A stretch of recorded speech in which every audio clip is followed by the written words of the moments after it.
शान्ताकारं भुजगशयनं पद्मनाभं सुरेशं विश्वाधारं गगनसदृशं मेघवर्णं शुभांगं लक्ष्मीकान्तं कमलनयनं योगिविद्यानगम्यं वन्दे विष्णु भवभयहरणं सर्वलोकैकनाथम्। जय श्री कृष्ण। राधे राधे। प्रिय भक्तजनों, आप सभी का स्वागत है हमारे YouTube चैनल पर।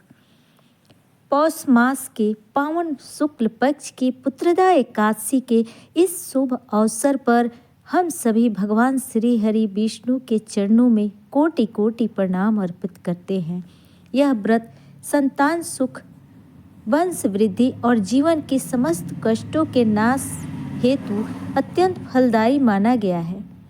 आइए श्रद्धा, विश्वास और शुद्ध मन से पुत्रदा एकादशी व्रत कथा का श्रवण करें ताकि भगवान विष्णु की हम सभी पर कृपा बनी रहे। सबसे पहले हम लोग व्रत का संकल्प करेंगे। आज पौष मास शुक्ल पक्ष की पुत्रदा एकादशी के दिन मैं अपना नाम रखेंगे भगवान श्री विष्णु को प्रसन्न करने हेतु यह व्रत श्रद्धा पूर्वक कर रहा हूँ या कर रही हूँ। प्रेम से बोलिए विष्णु भगवान की जय, लक्ष्मी मैया की जय।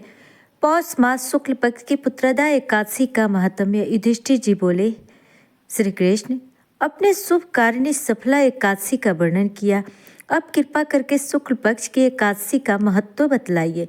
उसका नाम क्या है, कौन सी विधि है तथा उसमें किस देवता का पूजन किया जाता है। भगवान श्री कृष्ण ने कहा, राजन पौष के शुक्ल पक्ष की जो एकादशी है उसे बतलाता हूँ, सुनो।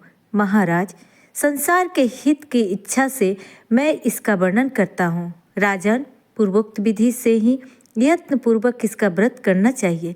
इसका नाम पुत्रदा है। यह सब पापों को हरने वाली उत्तम तिथि है। समस्त कामनाओं तथा सिद्धियों के दाता भगवान नारायण इस तिथि के अधिदेवता हैं।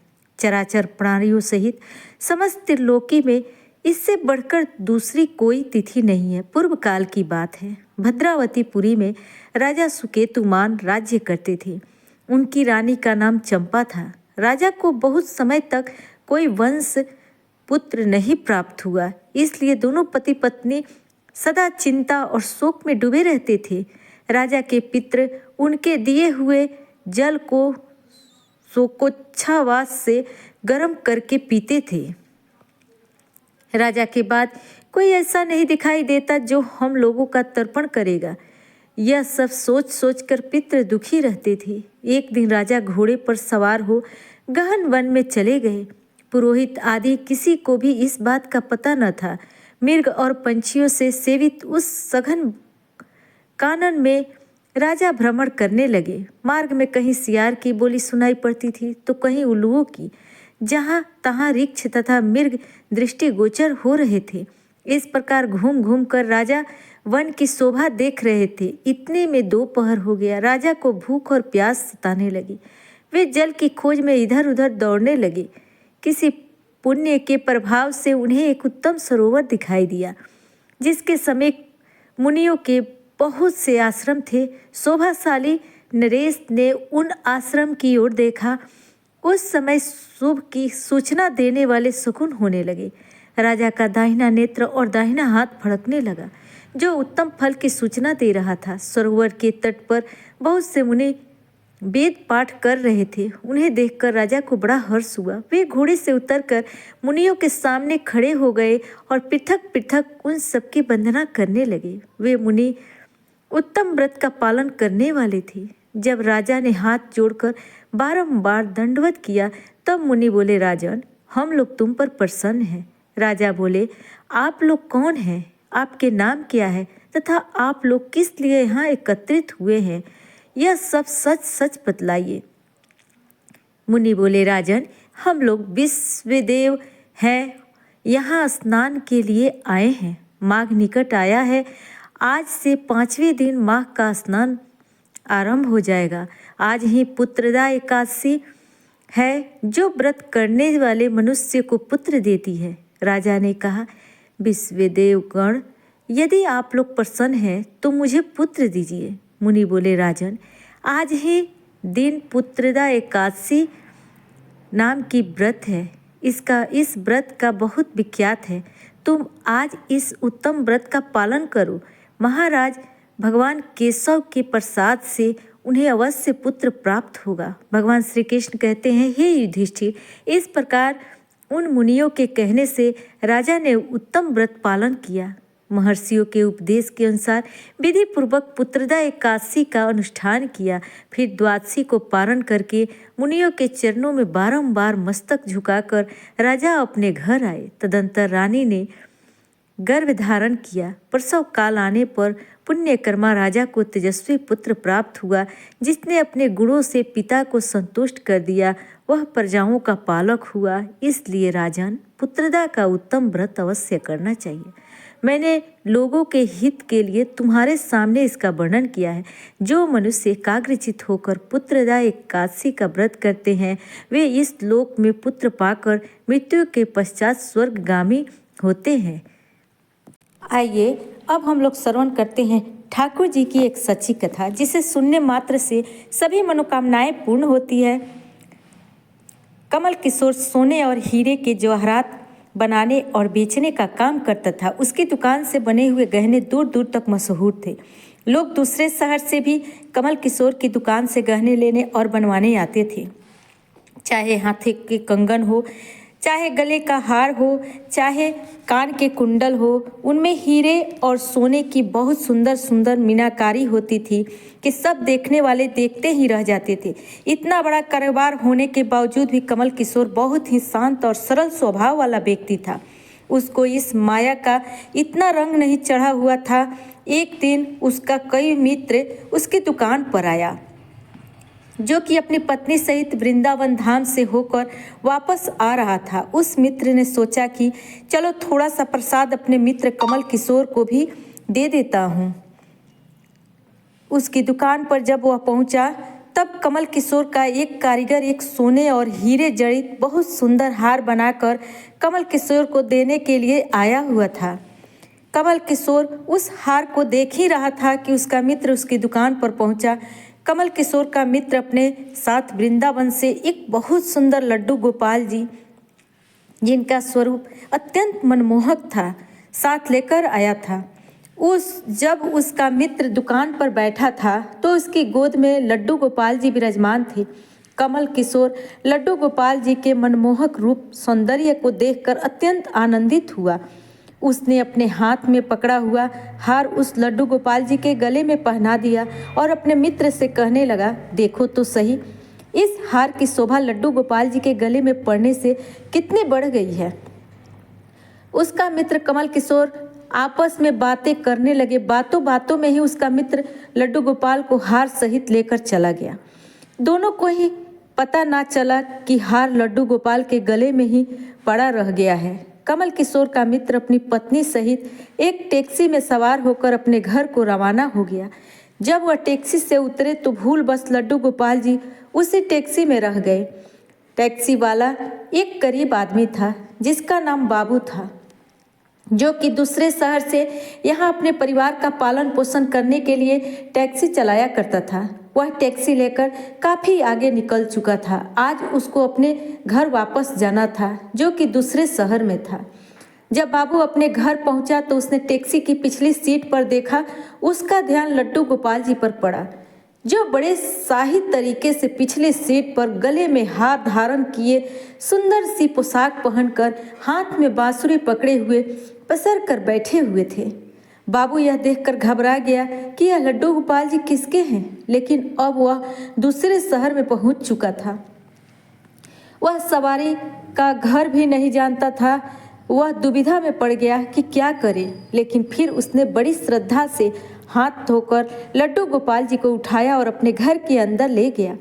जैसे ही उसने घर में प्रवेश किया, उसकी पत्नी ने उसके हाथों में पकड़े लड्डू गोपाल जी को देखा। इतने सुंदर स्वरूप वाले लड्डू गोपाल जी को देखकर उसकी पत्नी ने झट से उन्हें अपने पति के हाथों से ले लिया। उसकी पत्नी की शादी को 8 वर्ष हो चुके थे, पर अभी तक कोई संतान नहीं थी। लेकिन लड्डू गोपाल जी को हाथ में लेते ही उसका वात्सल्य भाव जाग उठा। उसकी ममतामयी आंखों से आंसू झरने लगे। ममता बस उसने ठाकुर जी को गोद में उठाया और ऐसा लगा जैसे उसने अपने ही बच्चे को गोद में लिया हो। उसके स्तनों से अपने आप दूध निकलने लगा। अपनी ऐसी दशा देखकर बाबू की पत्नी बहुत हैरान हुई।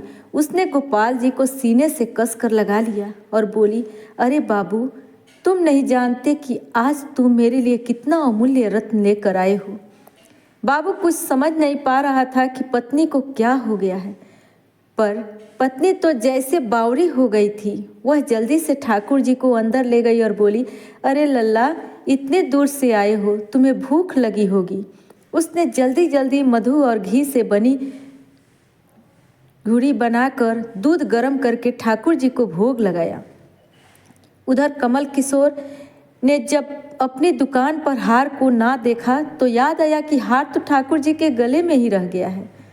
उसने अपने मित्र को संदेश भेजा तो मित्र ने जवाब दिया, अरे मित्र, वह माखन चोर और चिच्चोर हार सहित खुद ही चोरी हो गया है। मैं तो खुद परेशान हूँ। कमल किशोर थोड़ा परेशान हुआ कि इतना कीमती हार न जाने कहाँ चला गया। उसे लाखों का नुकसान हुआ, पर अपने सरल स्वभाव के कारण उसने कुछ नहीं कहा। उसने मन में सोचा, कोई बात नहीं, मेरा हाथ तो ठाकुर जी के ही अंग लगा है। अगर मेरी भावना सच्ची है तो ठाकुर जी उसे पहने रहेंगे। उधर बाबू और उसकी पत्नी दिन रात ठाकुर जी की सेवा करने लगे। अब तो लड्डू गोपाल जी उन्हें अपने बेटे जैसे लगने लगे। ठाकुर जी की कृपा से बाबू की पत्नी के घर एक सुंदर बेटी का जन्म हुआ। वे दोनों इस सब पर श्री लड्डू गोपाल जी को ही देने लगे। मालती रात को उठ उठ कर ठाकुर जी का ध्यान रखती थी, कहीं उन्हें कोई कष्ट तो नहीं। इसी बीच एक दिन कमल किशोर को व्यापार के सिलसिले में उसी शहर जाना पड़ा जहां बाबू रहता था। लेकिन दुर्भाग्य से जब वहां पहुंचा तो अचानक से इतनी बारिश शुरू हो गई कि वह अपनी मंजिल तक नहीं पहुंच सका। तभी बाबू अपनी टैक्सी लेकर आया और बोला, बाबूजी, आप यहाँ क्यों खड़े हैं? बारिश तो रुकने वाली नहीं, मेरा घर पास ही है, अगर चाहे तो चलिए। कमल किशोर पहले तो थोड़ा झिझका, लेकिन और कोई चारा ना देखकर उसके साथ चल दिया। बाबू का घर बहुत छोटा था, पर बहुत सलीके से सजाया हुआ था। भीतर से इत्र की ऐसी सुगंध आ रही थी कि मन प्रसन्न हो गया। अब मालती ने भोजन परोसा तो वह भोजन अमृत समान लगा। कमल किशोर का ध्यान बार बार उस कोने की ओर जा रहा था जहाँ एक अजीब सा प्रकाश निकल रहा था। उसने बाबू से पूछा, भाई, अगर बुरा ना मानो तो बताओ, उस दिशा में क्या रखा है? मेरा ध्यान बार बार उधर जा रहा है। बाबू मुस्कुराया और बोला, वह हमारे घर के सबसे अहम सदस्य लड्डू गोपाल जी विराजमान हैं। कमल किशोर ने कहा, क्या मैं उनके दर्शन कर सकता हूँ? मालती ने उन्हें उस कोने में ले गई। जब कमल किशोर ने लड्डू गोपाल जी को देखा, स्तंभ रह गया। यह तो वही ठाकुर जी हैं और यह वही हार है जो मैंने अपने मित्र के लड्डू गोपाल जी को पहनाया था। उसने विनम्रता से पूछा, भाई, यह ठाकुर जी तुम कहाँ से लाए? बाबू ने सब कुछ सच सच बता दिया, कैसे उसे यह सौभाग्य मिला और ठाकुर जी के घर आने से उनका दुर्भाग्य सौभाग्य में बदल गया। कमल किशोर बोला, क्या तुम जानते हो यह हार कितने का है? बाबू और मालती ने हाथ जोड़कर कहा, जो वस्तु हमारे लड्डू गोपाल जी के अंग लग गई उसका मूल्य हम नहीं जानते, न हम जानना चाहते हैं। हमारे लल्ला के सामने किसी हार का कोई मोल नहीं। कमल किशोर चुप रह गया। उसने सोचा, चलो अच्छा है, मेरा हाथ ठाकुर जी ने अपने अंग लगाया है। अगले दिन जब वह लौटने लगा, बाबू उसे टैक्सी से छोड़ने गया। जब कमल किशोर उतरने लगा तो बाबू ने आवाज़ दी, बाबूजी, जरा रुको, आपका कोई सामान रह गया है। कमल किशोर ने कहा, मैंने तो कुछ नहीं छोड़ा। लेकिन बाबू बोला, यह बैग तो आपका ही है। जब कमल किशोर ने बैग खोला तो उसमें बहुत सारे पैसे थे, उतने ही जितने हार की कीमत थी। वह भाव विह्वल हो गया, उसकी आंखों में आंसू आ गए। उसने कहा, जब तक मैंने निश्चल भाव से ठाकुर जी को हार पहनाया, उसने उसे धारण किया, पर जैसे ही मैं उनका मूल्य गिनना चाहा, ठाकुर जी ने मेरा अभिमान तोड़ने के लिए मुझे पैसे लौटा दिए। वह ठाकुर जी से क्षमा मांगने लगा। फिर बोला, हमारे अंदर ऐसे भाव होने चाहिए जिनमें हम अहंकार नहीं, केवल विनम्रता हो। ठाकुर जी जैसा चाहते हैं वैसा ही होता है, हम तो केवल निमित्त मात्र हैं। ठाकुर जी को कौन वृंदावन से लाया और किसके घर विराजमान हुए, यह सब उनकी ही लीला है। जिसके घर रहना है, जिसकी सेवा लेनी है, वह सब जानते हैं। हम बस अपने भाव शुद्ध रखें। ठाकुर जी बड़े बड़े पकवानों से नहीं, बल्कि भाव से खिलाई गई छोटी सी छोटी वस्तु भी प्रसन्न होकर ग्रहण कर लेते हैं। एक बार प्रेम से बोलिए, बांके बिहारी लाल की जय, एकादशी माता की जय, तुलसी माता की जय। अब हम लोग तुलसी माता की एक कथा को सुनते हैं। एक कन्या थी, जब वह थोड़ी बड़ी हुई और उसको समझ आने लगी, तब से ही वह तुलसी माता जी की पूजन करने लगी। उसके प्रतिदिन का नियम था कि तुलसी माता जी का पूजन करने के बाद ही खाना खाती थी। जब वह कन्या शादी के लायक हुई, तब उसके माता पिता ने उसकी शादी करवा दी। कन्या को उसके माता पिता ने दहेज में भी एक तुलसी का गमला दिया। ससुराल में वह प्रतिदिन सवेरे उठते ही पूजा करती, फिर उसके बाद ही खाना बैठती थी। उसकी 2 जेठानियां थी, वे दोनों उसका मजाक उड़ाती थी कि बड़ी नियम धर्म वाली बनती है। उन दोनों को उससे बहुत ईर्ष्या होती थी, इसलिए वो दोनों तुलसी का गमला जी छुपा देती। वह कन्या बड़ी मुश्किल से गमला ढूंढ कर लाती, अच्छे से पूजा करती, फिर खाना खाती। वह गमला ढूंढ कर ले आती तो एक दिन तो उसकी जेठानियों ने क्या करा, गमला ही दूर फेंक दिया। कन्या ने खूब ढूंढा पर उसे गमला नहीं मिला। वह बहुत ही परेशान हो गई।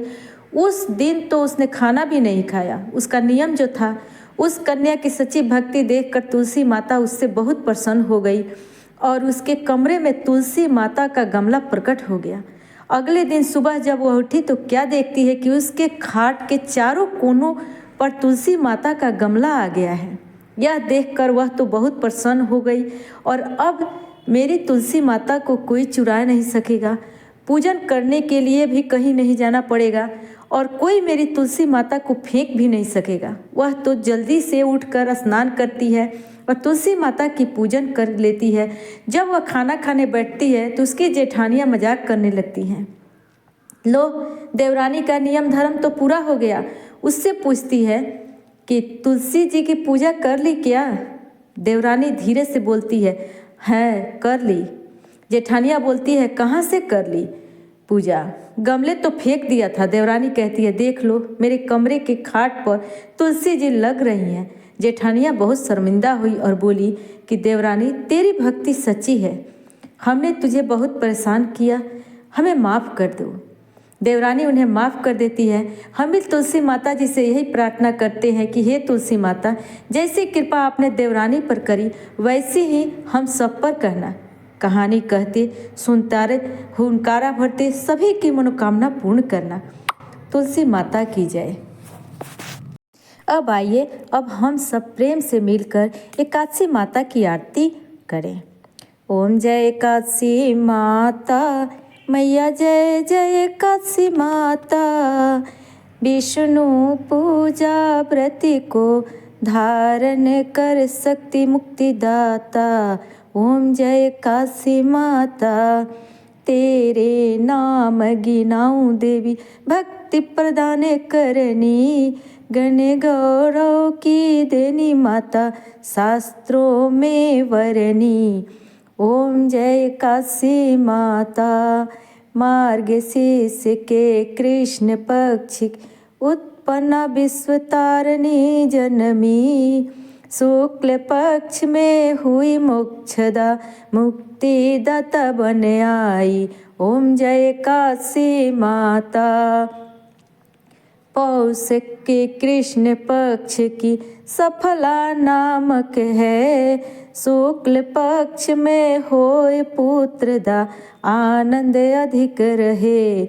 ओम जय एकादशी माता, नाम सटिला माघ मास में कृष्ण पक्ष आवे, शुक्ल पक्ष में जया कहावे, विजया सदा पावे। ओम जय एकादशी माता, विजया फागुन कृष्ण पक्ष के शुक्ला मल की, पाप मोचने कृष्ण पक्ष में चैत्र महाबली की जय। एकादशी माता चैत्र शुक्ल में नाम कामदा धन देने वाली, नाम बरूथनी कृष्ण पक्ष में बैसाख माह वाली। ओम जय एकादशी माता शुक्ल पक्ष में होय मोहनी, अपरा ज्येष्ठ कृष्ण पक्ष नाम निर्जला सब सुख करनी, शुक्ल पक्ष रखी।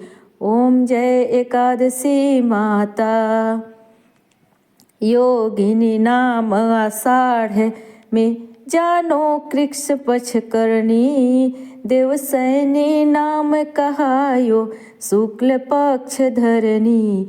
ओम जय एकादशी माता कामिका श्रवण मास में आवे कृष्ण पक्ष कहिए, श्रावण शुक्ल होय पवित्र आनंद से रहिए। ओम जय एकादशी माता आजा भाद्रपद कृष्ण पक्ष की परिवर्तनी शुक्ला, इंद्रा आश्विन कृष्ण पक्ष में व्रत में भव सागर निकला। ओम जय एकादशी माता पंपा कुसह शुक्ल पक्ष में आप हरणहारी, रमा मास कार्तिक में आवे सुखदायक भारी। ओम जय एकादशी माता देवोत्थानी शुक्ल पक्ष की दुख नाशक मैया, पावन मास में करूं विनती पार करो मैया। ओम जय एकादशी माता परम कृष्ण पक्ष में होती जन मंगल करनी, शुक्ल पक्ष में होय पद्मिनी दुख दारिद्र्य हरणी। ओम जय एकादशी माता जो कोई आरती एकादशी की भक्ति सहित गावे, गुर जन गुर दिता स्वर्ग का वासा निश्चय वह पावे। ओम जय एकादशी माता ओम जय एकादशी माता मैया जय जय एकादशी माता। तो प्रिय भक्तजनों प्रेम से बोलिए एकादशी माता की जय, तुलसी माता की जय, विष्णु भगवान की जय, लक्ष्मी मैया की जय। तो यह थी आज की कथा पसंद आए तो वीडियो को लाइक करें, सब्सक्राइब करें, शेयर करें, कमेंट बॉक्स में विष्णु भगवान की जय अवश्य लिखें।